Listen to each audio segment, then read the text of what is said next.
vous devez aussi vous informer que Issa Chiroma Bakari a fait un deal avec des contributeurs de la diaspora, notamment américaine et européenne, et aussi des financiers au Tchad et au Nigeria. Il a promis au vice-président, à l'ancien vice-président du Nigeria, et à l'émir de Kano, que ils vont se partager 50-50 les richesses de Bakassi. C'est très dangereux. Il reçoit des financements de ces gens-là. Et c'est interdit par la loi.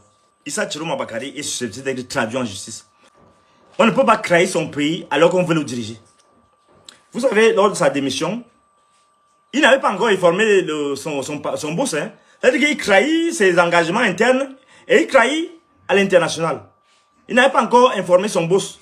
C'est à l'ambassade de France qu'il est parti annoncer sa démission. Au général qui était là.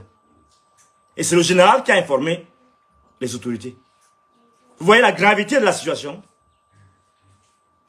Là, il a complicé avec les gens des pays voisins pour déstabiliser le pays. Il a fait confectionner des dizaines de cartes, des centaines de milliers de cartes aux Tchadiens pour venir voter, pour qu'on dise qu'on a bourré les urnes. Alors que lui, lui et ses partisans commencent à bourrer les urnes. Il est interdit d'être en même temps membre du gouvernement et être en intelligence avec les puissances étrangères. Il est susceptible d'être poursuivi au tribunal et il sera poursuivi. Comment il peut être ministre et en même temps être en étroite collaboration avec les sécessionnistes?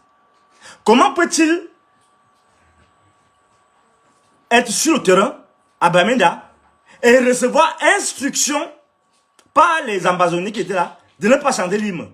Et il se résout à ne pas chanter l'hymne. On lui interdit de chanter l'hymne et il se résout. Si on lui demandait de chanter l'hymne ambazonien, il a dit chanter. Parce qu'il est prêt à tout. C'est un monsieur sans scrupule.